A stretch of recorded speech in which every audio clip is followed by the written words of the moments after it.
Para quienes estudian acerca de los tiempos bíblicos, el calendario judío, que es muy diferente al calendario que nosotros llevamos, en este año 2015 se transmitió una profecía para nosotros como pueblo, y una de las tantas cosas que se ha hablado acerca de este año dice que vamos a tener negocios y transacciones impresionantes a precios muy bajos a favor del pueblo de Dios.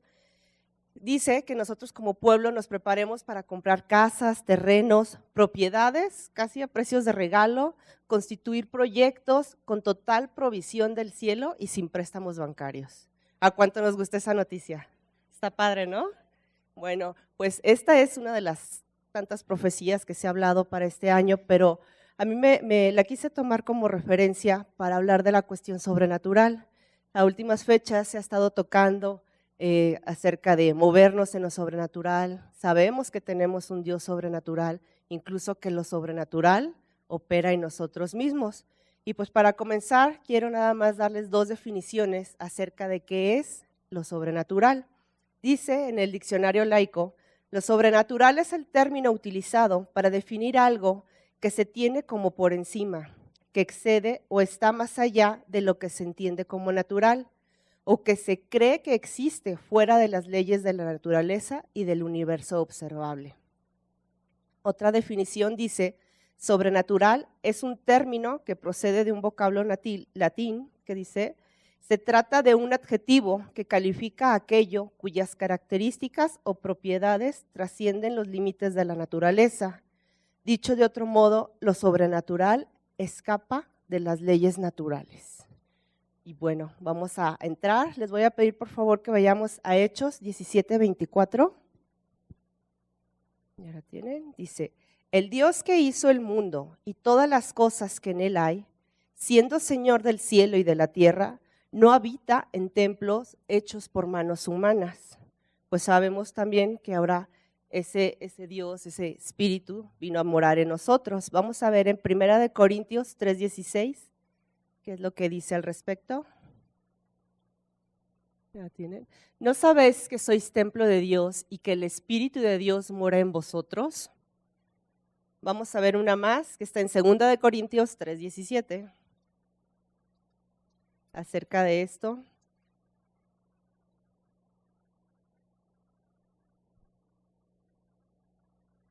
Ya está. Dice, porque el Señor es Espíritu y donde está el Espíritu del Señor, ahí hay libertad.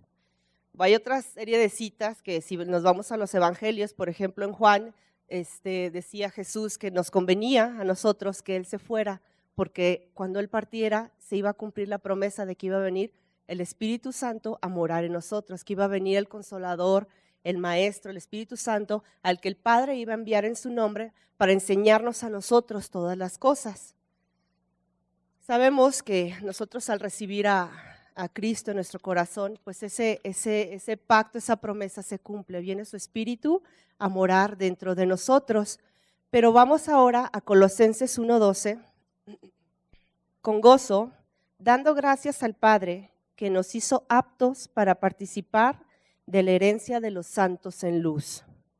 Hay otra traducción, que la traigo por aquí, si quieren yo se las leo, que es en lenguaje actual, dice que daremos gracias a Dios el Padre porque Él nos ha preparado para que le recibamos en su reino de luz, la herencia que Él ha prometido a su pueblo escogido.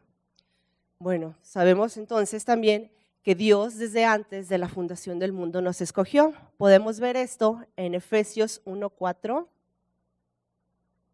Y dice así, según nos escogió en Él antes de la fundación del mundo, para que fuésemos santos y sin mancha delante de Él, en amor, habiéndonos predestinado para ser adoptados hijos suyos por medio de Jesucristo, según el puro afecto de su voluntad.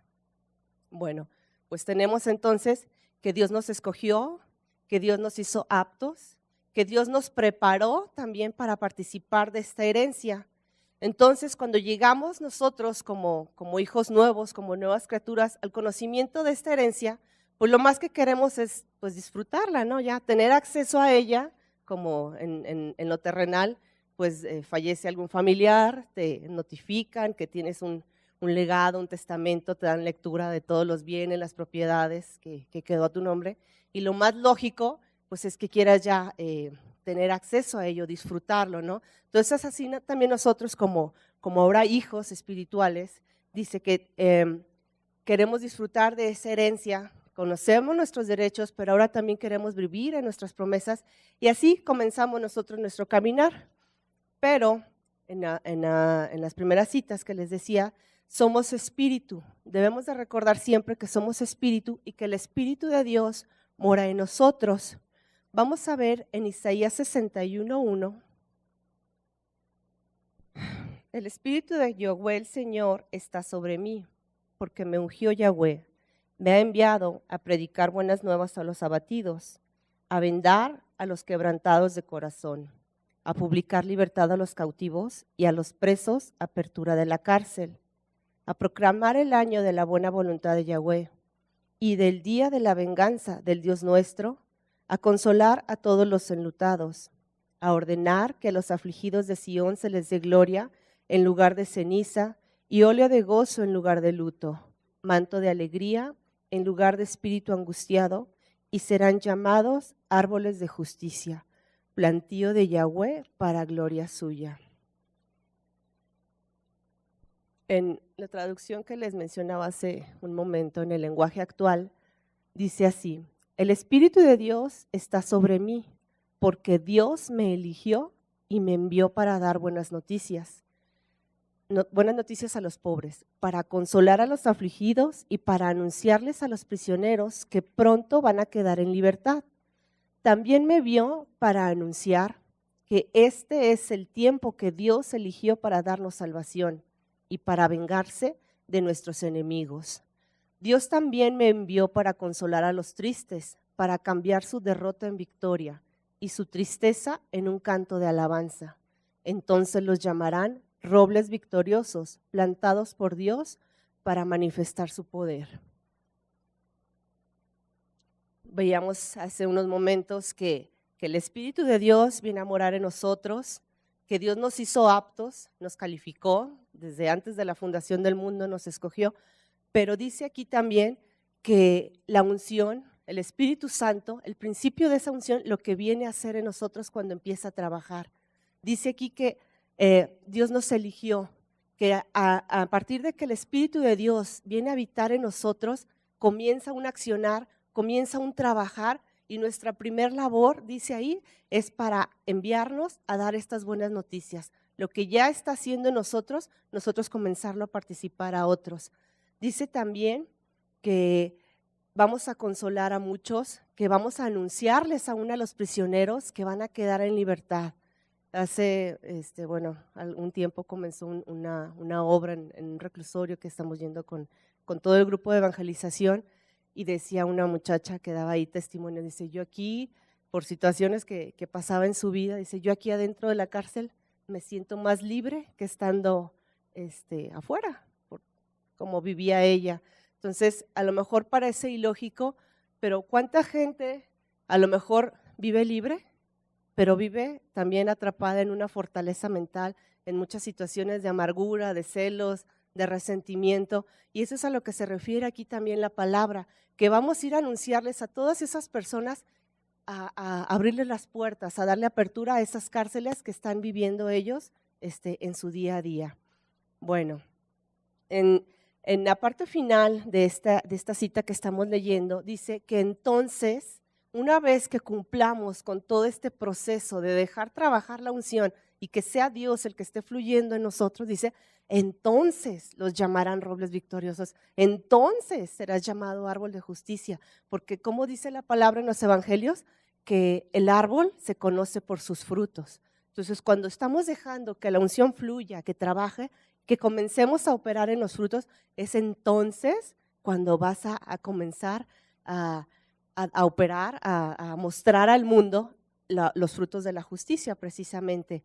Y bueno, no sé si ustedes recuerdan una película que estuvo hace poquito, más o menos algunos meses en cartelera, la de Dios no está muerto. No sé si recuerdan una escena donde el protagonista iba a la iglesia muy acongojado por por el reto que había hecho con el profesor de filosofía de demostrar ante toda la clase que pues Dios existía. Y pues el profesor decía que no, ¿verdad? Entonces él estaba muy afligido en si negaba a Dios ante toda la clase o aceptaba el reto, y pues ahí su calificación estaba en juego. Y un pastor que estaba ahí en esa iglesia, pues comienza a cuestionarle qué era lo que le preocupaba, qué era lo que estaba pasando, y le explica. Entonces el pastor le pregunta, dice, pues ¿cuántos alumnos, cuántos compañeros tienen en el salón? Dice, pues bueno, X cantidad. Ok, dice, y de esas personas, dice, ¿cuántas crees que ya han puesto un pie en una iglesia? Pues no sé. ¿Y cuántas crees que lo van a hacer? Pues tampoco. Entonces el pastor deja ahí una semilla en él que le dice que quizá esa vez, a través de la exposición que él va a dar, del debate que él va a hacer, dice, va a ser el único contacto que todo ese alumnado, que todos tus compañeros van a tener, van a conocer acerca de Dios y de Jesús. Quizá va a ser la única vez que van a escuchar hablar de ellos. Entonces a mí eso se me quedó muy, muy grabado, porque nosotros a lo mejor en nuestro día a día vivimos situaciones cotidianas y ya se nos hace a lo mejor parte de una rutina de ir al trabajo, de tener contacto con la gente, pero si nos ponemos a pensar de esa misma manera, ¿cuántas de esas personas el único contacto que van a tener o que van a recibir, que alguien les va a hablar de Dios y de Jesús, somos nosotros? Que puede ser en la tienda, en el camión, en el metro, no sé, en donde cada quien nos desempeñemos, ese va a ser el único contacto. Y pues bueno, a lo mejor nosotros, como ahora hijos de Dios, estamos ansiosos de querer vivir y disfrutar nuestros derechos, pero se nos olvida o dejamos de lado que una de las tareas que Dios precisamente nos encomendó fue ir y transmitir esa palabra, el ir y comunicar a otros lo que Él ya hizo en nosotros. Vamos a ver en Marcos 10:17, la parábola del joven rico. Dice así: al salir él para seguir su camino, vino uno corriendo e hincando la rodilla delante de él le preguntó: Maestro bueno, ¿qué haré para heredar la vida eterna? Jesús le dijo: ¿por qué me llamas bueno? Ninguno hay bueno, sino solo uno, Dios. Los mandamientos sabes: no adulteres, no mates, no hurtes, no digas falso testimonio, no defraudes, honra a tu padre y a tu madre. Entonces, respondiendo, le dijo: Maestro, todo esto lo he guardado desde mi juventud. Entonces Jesús, mirándole, le amó y le dijo: una cosa te falta. Anda y vende todo lo que tienes y dalo a los pobres, y tendrás tesoro en el cielo. Y ven y sígueme tomando tu cruz. Nos vamos a pasar en el 22 dice: pero el afligido por esta palabra se fue triste porque tenía muchas posesiones. Vamos a pasarnos al versículo 29. Respondiendo Jesús y dijo: de cierto os digo, que no hay ninguno que haya dejado casa o hermanos o hermanas, o padre o madre, o mujer, o hijos, o tierras, por causa de mí y del evangelio, que no reciba 100 veces más ahora en este tiempo, casas, hermanos, hermanas, madres, hijos y tierras, con persecuciones, y en el siglo venidero la vida eterna. En otra traducción dice, acerca de persecuciones, dice que será maltratado por sus enemigos y que cuando muera vivirá con Dios para siempre. Aquí se refiere, está hablando la parábola, pues de un joven que tenía muchas posesiones, que tenía riquezas y que quería seguir a Jesús. Pero si lo traducimos, o sea, no viéndolo en cuestiones materiales, sino a lo que le damos valor, a lo que atesoramos también en nuestras vidas, ¿cuántas veces eso nos es estorbo a nosotros también para trabajar o para caminar en la palabra, en nuestro desarrollo espiritual? A veces, pues sí, nos hablan de una predicación súper poderosa, vemos predicadores por internet, decía el pastor, en muchos lados, predicadores muy famosos que se mueven, que fluyen en los dones, y pues a lo mejor a uno también ahí como ovejita, pues quieres hacer eso, quieres moverte, pero ay, cuando uno dice, chin, pues tengo que dejar, pues no sé, dice aquí casa, padre, hermanos, hijos, o sea, las cosas que uno tiene como importantes y así como, ay, no, pues pues tengo trabajo y pues si no trabajo y luego, pues ¿qué voy a comer? Y si no, pues mi marido y mis hijos y pues tengo que atenderlos. Entonces vamos dando prioridades a otras cosas y finalmente eso se convierte en una riqueza, en algo que estamos atesorando y que le decimos a Jesús, pues sí te creo, pero pues mejor al ratito, ¿no? Luego deja ver cómo le hago y luego le sigo, ¿no? Entonces, hace unos meses había una cita que me gustó y que dice que Dios nos bendice, una frase que encontré en una cita, que Dios nos bendice a nosotros para nosotros bendecir las vidas de otros, que no siempre se trata de nosotros. Muchas veces nosotros venimos delante de Dios y estamos pidiéndole que nos solucione X problema, X situación, en la familia, con el esposo, con los hijos, una deuda, no sé, un hijo preso, no sé, muchas situaciones que pueden estar y siempre estamos clamando a Dios, rogando a Dios. Y no es que Dios no nos escuche, pero también aquí lo que yo encuentro de analogía con la parábola que leíamos, que dejemos de enfocarnos en nosotros mismos. Ese joven estaba enfocado en sí mismo y yo pues así como yo voy a dejar mis cosas, ¿cómo voy a dejar mis pertenencias, Señor, por seguirte? O sea, precisamente de eso se trata la bendición, de eso se trata el poder, la unción fluyendo, que dejemos de enfocarnos en nosotros y que dejemos que sea Dios el que empiece a ministrar, a impactar vidas, a dar testimonio a través de lo que Él mismo está haciendo en nosotros. Vamos aquí en Marcos, en el capítulo 16, versículo 15.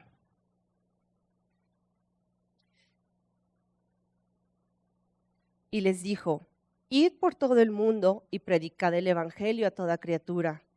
El que creyere y fuere bautizado será salvo, mas el que no creyere será condenado. Y estas señales seguirán a los que creen. En mi nombre echarán fuera demonios, hablarán nuevas lenguas, tomarán en las manos serpientes y si bebieren cosa mortífera no les hará daño. Sobre los enfermos impondrán sus manos y sanarán. Entonces vemos también que aquí hay una indicación muy precisa de parte de Dios, es un mandato que Él nos está haciendo en todo tiempo.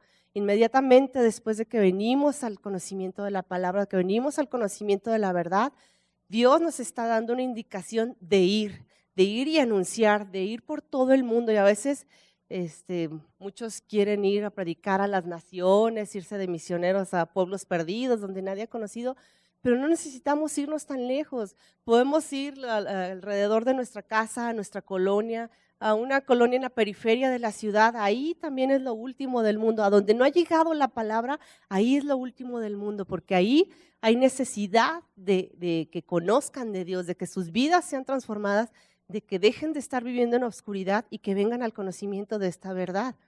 Dice que el que creyere y fuera bautizado será salvo, mas el que no creyere será condenado. Dice también que a partir de aquí, que el Espíritu de Dios, leíamos en Isaías, que viene y mora en nosotros y que empieza el fluir, empezamos a dar manifestaciones de lo que Él hace. Dice las señales, dice que en mi nombre echarán fuera demonios, que hablaremos en nuevas lenguas, que aún en las manos tomaremos serpientes y si bebiéremos cosa mortífera no nos hará daño, que sobre los enfermos impondremos las manos y estos sanarán. Y pues bueno, mucha gente, o yo me pregunto, cuando llegamos aquí recién, pues esto es algo nuevo, ¿no? Así como que, pues no que lo cuestionemos, pero pues a lo mejor estamos atentos, expectantes, viendo cómo es que opera ese fluir del Espíritu Santo, cómo es que opera ese fluir de la unción. Pero una vez que pasamos por ese proceso de enseñanza, ¿qué hacemos? ¿O qué es lo que sigue? ¿O qué estamos haciendo? A lo mejor hay mucha gente que tiene, no sé, menos de un año, más de un año, 2, 3 años, no sé cuánto, pero es gente que quizá, y con todo el respeto, a lo mejor pues se han limitado o han limitado a Dios a nada más a venir a escuchar la palabra el domingo, a lo mejor a venir a escuchar la palabra en miércoles, en el servicio que sea, pero no han ido más allá. Sí creen en un Dios sobrenatural y lo han visto operar, pero en sus vidas se han limitado a que Dios siga fluyendo y siga operando en los dones. Hay un una frase en el mundo que dice que el que aprende y aprende y no practica los que sabe, dice, es como el que ara y no siembra. Entonces, si venimos aquí a estar siendo enseñados, reunión tras reunión, clase tras clase, pues se supone que en un momento dado es que vamos a poner en práctica eso, ¿no? Eso vamos también a las aulas, vamos a aprender las vocales, vamos a aprender, no sé, la carrera que cada quien haya escogido y que al llegado el tiempo, pues vas a salir a la calle y vas a poner en práctica ese conocimiento adquirido. Pues igual aquí venimos para ser capacitados, venimos para ser discipulados porque hay un mundo afuera que está necesitando la palabra, que aún hay muchos que se están muriendo sin que nadie les hable de Dios, sin que conozcan quién es Jesús y la obra que hizo por cada uno de nosotros. Vamos a ver una cita que está en Efesios 6:12, que yo creo que ya todos nos la sabemos, es mundialmente conocida.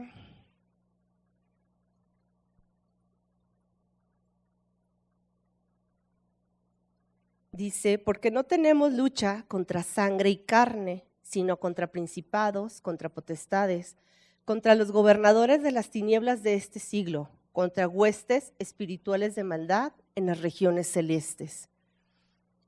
Otra traducción en la Biblia en lenguaje sencillo dice, porque no luchamos contra gente como nosotros, sino contra espíritus malvados que actúan en el cielo.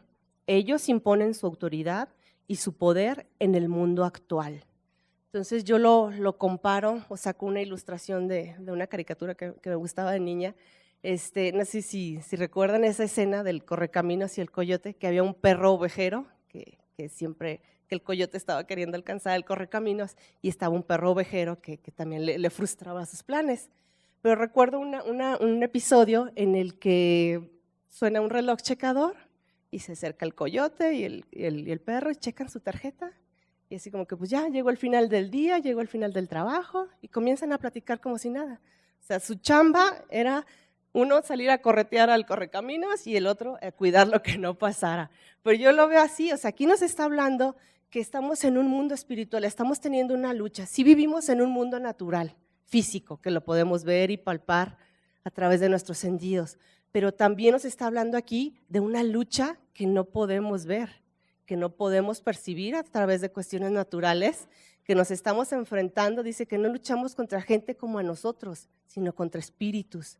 Entonces, nuestra labor a veces creemos o nos la creímos ya tanto de que soy tan importante o la gente en el mundo sin mí, pues yo tengo que ir a checar a los empleados, yo tengo que ir a checar mi negocio, tengo tantos dependientes, tantos trabajadores que dependen de mí, aún en mi casa, la mamá o el papá, o sea, sin la mamá la casa se pone patas para arriba o sin el papá, pero no, o sea, finalmente lo que nos dice aquí la palabra, que somos unos agentes que a lo mejor infiltrados, estamos observando un mover sobrenatural, pero que tenemos que actuar en contra de ese mover. Nos la creímos de que es más importante el trabajo, los afanes o lo que sea, en lugar de la cuestión de venir y alimentarnos, de venir y fortalecernos y que esta sea como nuestra casa, o como es nuestra casa, ¿no? Venir aquí y sentir el apapacho, la presencia de Dios, venir aquí y alimentarnos y fortalecernos y una vez salir otra vez a la calle, a esa misión, otra vez a seguir correteando el correcaminos y alcanzarlo, ¿verdad? Entonces, así, ¿no? No es que nosotros seamos los importantes, no es el negocio, no es la profesión, no es el despacho, no es el consultorio, no es la fábrica, no es la empresa. Aquí se trata de que venimos al conocimiento de una verdad y que ahora ya no nos podemos hacer ciegos o sordos o tontitos de que no sabemos, porque ya venimos, ya la venda fue quitada. Entonces, nuestra labor es ir y anunciarles a los demás. Vamos a Lucas 10:2, por favor. ¿Listo? Y les decía, la mies a la verdad es mucha, mas los obreros pocos.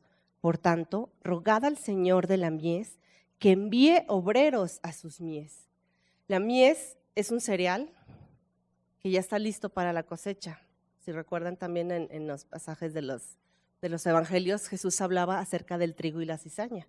Entonces aquí está hablando otra vez de semilla, que ya está lista la siembra para venir a la cosecha. En la traducción de Dios habla hoy, dice así: ciertamente la cosecha es mucha, pero los trabajadores son pocos. Por eso pidan ustedes al dueño de la cosecha que mande trabajadores a recogerla. En otra traducción dice: son muchos los que necesitan entrar en el reino de Dios, pero son pocos los que hay para anunciarle las buenas noticias. Por eso pídanle a Dios que envíe más seguidores míos para compartir las buenas noticias con toda esa gente. Vamos ahora a Juan 4:35. ¿No decís vosotros, aún faltan 4 meses para que llegue la siega? He aquí os digo, alzad vuestros ojos y mirad los campos, porque ya están blancos para la siega. En Dios habla hoy, dice: todavía faltan 4 meses para la cosecha, pero yo les digo que se fijen en los sembrados, pues ya están maduros para la cosecha. Entonces, el hecho de estar viniendo a prepararnos, el hecho de estar viniendo aquí a escuchar palabra, a capacitarnos, es venir y agruparnos, es venir y fortalecernos unos con otros. También dice la palabra, pues que somos un mismo cuerpo, ¿verdad? Aquí en este lugar es donde estamos recibiendo todo el entrenamiento, toda la capacitación, todo el adiestramiento para ello, pero también aquí estamos recibiendo órdenes de parte de nuestras autoridades, estamos recibiendo indicaciones acerca de qué es lo que debemos de hacer, nos corrigen también acerca de qué sí, qué no y cómo hacer las cosas. Vamos a ver no se crean, dice una cita que en Isaías, nada más se las voy a comentar, dice que el Señor, que Dios, el Dios Todopoderoso, aún Él pasa revista de sus tropas a las que están dispuestas para la batalla. Entonces, si nosotros veíamos en Efesios que estamos viviendo una lucha, que estamos en un mover espiritual, que estamos en una guerra constante, pues Dios dice: a ver, ¿quién ya está listo? Que Él viene y dice: a ver, ¿quién quiere participar? O sea, el llamado lo tenemos todos, pero pues hay quienes, como el joven rico, que pues dice: no, ahorita no, Señor. Tengo muchas posesiones, tengo mucho que hacer, tengo mucho trabajo, tengo mucho esto y esto y esto. Y pretextos, y pues deciden. Dios siempre va a respetar nuestra decisión, pero también aquí está diciendo que Él va a pasar revista, que Él va a decir quién sí ya se animó y órale, a la misión que sigue. Vamos a ver en Lucas 8:16, dice así: nadie que enciende una luz la cubre con una vasija, ni la pone debajo de la cama, sino que la pone en un candelero para que los que entren vean la luz. En Dios habla hoy, dice: nadie enciende una lámpara para después taparla con algo o ponerla debajo de la cama, sino que la pone en alto para que tengan luz los que entran. Y bueno, pues decíamos al principio que cuando venimos al conocimiento de la palabra de Dios, somos trasladados de un reino de obscuridad, de tinieblas, al reino de la luz. La luz viene a nuestras vidas, se enciende en nuestras vidas, y dice aquí en esta cita que nadie que enciende una luz, pues lo va a hacer, o prendes una vela y pues la vas a esconder, o una linterna y la vas a esconder abajo de una mesa, o la vas a tapar con algo. O sea, si le estás entendiendo es porque quieres que alumbre. Entonces Dios ha encendido una luz en cada uno de nosotros porque Él quiere precisamente que seamos una lámpara en este mundo, que el mover de las tinieblas, el operar de parte del reino de Satanás, pues es obscuridad, pero sabemos que nosotros somos luz y que a donde vamos, dice que la luz manifiesta toda la obra de las tinieblas. Si un cuarto está en obscuridad total, ¿cómo vamos a saber qué es lo que hay dentro? Si hay desorden, si hay tiraderos, si está en orden, pues encendiendo simplemente la luz, ¿no? Entonces, la luz es la que va a manifestar la cuestión de tinieblas y de obscuridad. Vamos ahora a 1 Corintios 12:27, por favor. Dice: vosotros pues sois el cuerpo de Cristo y miembros cada uno en particular. Vamos a ver otra cita parecida que está en Romanos 12:5, por favor.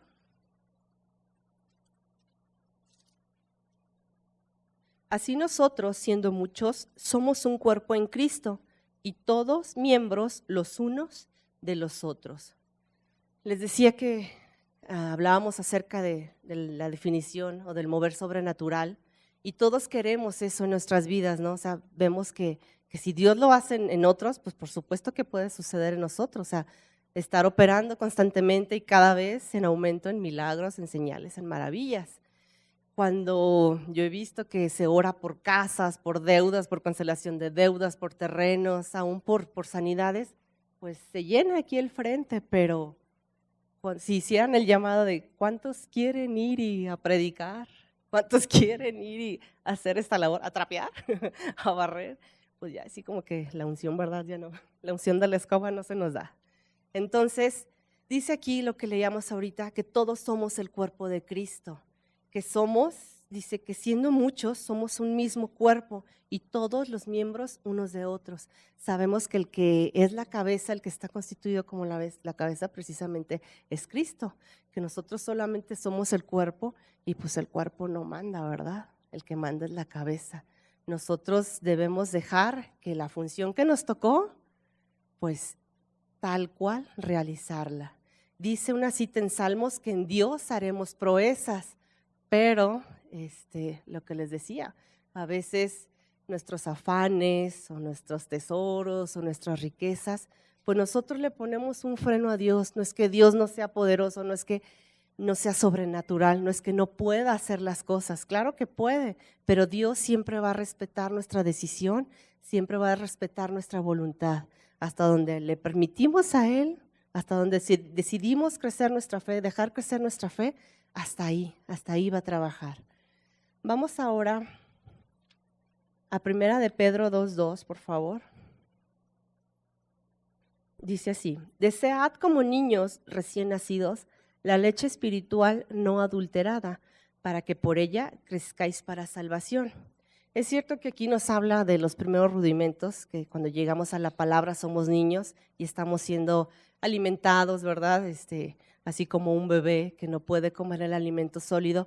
Pero algo importante que podemos destacar de aquí, dice que deseemos siempre el alimento espiritual no adulterado. Podemos dejar las cuestiones de niños, decía el apóstol Pablo, ya llegar a alcanzar a la madurez, dejarlo de niños, pero que ese siempre sea nuestro deseo, el alimento espiritual no adulterado, la buena palabra, la buena enseñanza, lo que estamos aprendiendo aquí. Hace algunos días escuchábamos a un hermano que decía que por qué no enseñaban aquí ley, que por qué no nos hablaban del Antiguo Testamento, que pues también venía en la Biblia. Entonces dice, bueno, pues no han entendido entonces la gracia. Yo en algún tiempo de mi vida pues sí me congregué en la ley, sé lo que es la ley y sinceramente sí me costó trabajo entender la gracia, porque pues todo era condenación y pues si algo te pasaba, no, pues cómo no, pues, andas en pecado, ¿verdad? Pues como quieres que Dios voltee a verte, no, pues si mira cómo andas, y era mucho juicio y condenación. Entonces vengo y recibo y escucho del amor y así como que pues, ¿y eso qué es? O sea, en mi vida lo había escuchado, lo alcanzaba a discernir, lo veía a través de los evangelios, lo que vino a hacer Jesús, pero yo no había escuchado que nadie predicara acerca de eso. O sea, todo era juicio, era corrección, era desde el púlpito estar dando bibliazos a todo mundo y para que marcharan derechitos y pues ay de ti si te encontraran por allá. Ir al cine era mundano, era pecado, o sea, muchas cuestiones que yo decía, pero ¿por qué? O sea, no lo entendía. Y que ahora que lo vivo en la gracia, que Dios me trajo a alimento espiritual no adulterado, digo, ¿cómo pueden algunos decir, ¿por qué no nos enseñan también ley? Decía el pastor ahorita, pues tener cuidado lo que estamos escuchando. Vemos predicadores muy, muy famosos en tele, pero pues ya ahorita yo creo que ya la mayoría de los que estamos aquí ya tenemos tiempo de congregarnos, sabemos distinguir y discernir ya lo que es la ley y la gracia. Sabemos también, dice la palabra, que una vez que alcanzamos la madurez, dejamos las cuestiones de niños, entonces sabemos distinguir el bien y el mal, lo bueno de lo malo. Entonces dice también aquí la palabra que en todo tiempo estemos deseando así el alimento. Ya venimos al conocimiento de la palabra, el crecimiento debe ser una constante en nuestras vidas, el estar siendo bien alimentados, porque veíamos al principio que Dios nos escogió, que Dios nos hizo aptos, que nos preparó para recibir esta herencia y que el Espíritu Santo dice que nos eligió a cada quien y nos envió. Inmediatamente que viene Él, dice que ¿para qué? Para ir a dar buenas noticias, para consolar, para libertar. Y también vimos que era una indicación de parte de Dios el ir y el anunciar, ir y hacer discípulos, ir y predicar este mensaje, esta buena noticia a todas las naciones. Y que entonces, cuando se cumpliera todo eso, van a ser llamados árboles de justicia. La pastora decía hace 15 días en su predicación, dice que nosotros vamos a determinar nuestra vida, que de parte de Dios ya todo nos fue entregado. Entonces, queremos ver lo sobrenatural, pero lo sobrenatural ya está en nosotros. Decía en Marcos lo que leíamos hace un momento. Vas a imponer manos y vas a sanar la gente, vas a orar en otras lenguas, vas a echar fuera demonios. Entonces, ¿cómo quieres verlo nada más, ser expectante, ser un simple espectador cuando lo sobrenatural ya vino en ti? El principio de la unción, el Espíritu Santo está en ti. Entonces, dejarlo operar, ¿no? Dejarlo moverse en nosotros. Y les decía al principio, una profecía que se hablaba acerca para este año, decía, ahora les voy a continuar con esa profecía, dice que este año también va a ser conocido como el año de la adoración del Señor. Si recuerdan lo que leíamos en Isaías, dice que este es el año de proclamar la buena voluntad de Yahweh. Yo sé que por los que ya tienen más tiempo estudiando la palabra, que hay tiempos que se están cumpliendo.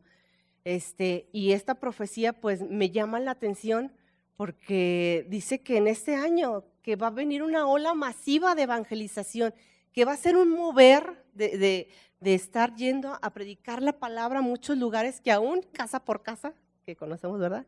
Que hay ciertas denominaciones que lo hacen, pero nosotros también, el llamado está hecho, aún de ir casa por casa, va a ser una ola masiva de evangelización.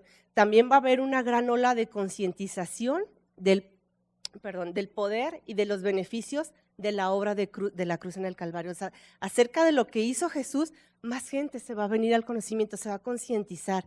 Vemos ahorita surgimiento de grandes cuestiones de movimientos de nueva era, de cuestiones aparentemente espirituales disfrazadas de bondad o de ciertos beneficios para contactarte con el mundo espiritual, pero la gente aún así tiene hambre. O sea, están saltando de cosa en cosa. ¿Por qué? Porque no han llegado al conocimiento de la verdad. Entonces, que en este tiempo que vamos a vivir va a haber una gran concientización acerca de eso, acerca de lo que Jesús vino a hacer por cada uno de nosotros.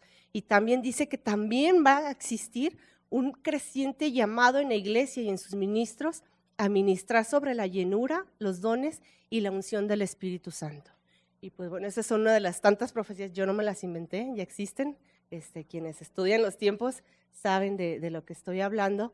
Y pues bueno, yo quisiera nada más ya terminar con esto, acerca el propósito de esta enseñanza o lo que Dios me estaba transmitiendo es eso. O sea, que no estemos nada más aquí alimentándonos o venir de constante o hacerlo una rutina en nuestras vidas, venir y escuchar palabra y no hacer nada más allá de ello. Decíamos hace rato que el que escuche y escuche y no pone en práctica lo que escuche, pues es como el que ara y no siembra. O sea, salir y esta semilla, lo que es la palabra, vemos en las parábolas, pues ya la llevamos. O sea, ir y sembrarla, ir y plantarla, ir y transmitirla a todas esas personas que aún no vienen en el conocimiento de la palabra. Hay un pastor cristiano que dice que la evangelización del mundo no consiste en traer a todo el mundo a Cristo, sino en llevar y ofrecer a Cristo a todo el mundo. O sea, a lo mejor les podemos decir, pues sí, ahí predican esto, ya predican otro, o ve y acércate, pero no. El primer trabajo que nosotros tenemos es reflejar, ser un reflejo de lo que Dios está haciendo ya en nosotros, de esa obra que está haciendo en cada uno de nosotros. Y es entonces cuando la gente se va a interesar de cómo le hiciste para salir de tal o cual situación. Te veo diferente, te veo cambiado. A lo mejor muchas veces ni siquiera vamos a tener que hablar cuando la gente se va a acercar a nosotros y ¿qué fue lo que pasó en ti? A lo mejor en el mundo nos conocieron de cierta manera y hoy nos vuelven a ver y así como que pues no eres, ¿verdad? Ya no eres la misma persona de antes. Pues entonces ahí es cuando damos testimonio de lo que Dios hizo en nuestras vidas. Y también recordarles, dice una cita en Hebreos 12:2, dice que puesto los ojos en Jesús, el autor y el consumador de la fe. Les hablaba hace rato de que somos un cuerpo, de que somos miembros de un mismo cuerpo y muchas veces podemos a lo mejor desencantarnos o enfadarnos o cuestiones que aún pueden surgir de nuestra antigua naturaleza, pero la palabra es bien clara, el mensaje de parte de Dios dice que solamente tengamos los ojos puestos en Jesús. Él es el autor, el consumador de la fe, Él es el que murió por cada uno de nosotros y no fue ninguna otra persona aquí en la tierra, decía el pastor, pues nada hicimos, ¿verdad? Fue gratis, Jesús lo hizo, nosotros nada más tenemos que recibirlo. Y pues bueno, les bendigo y gracias.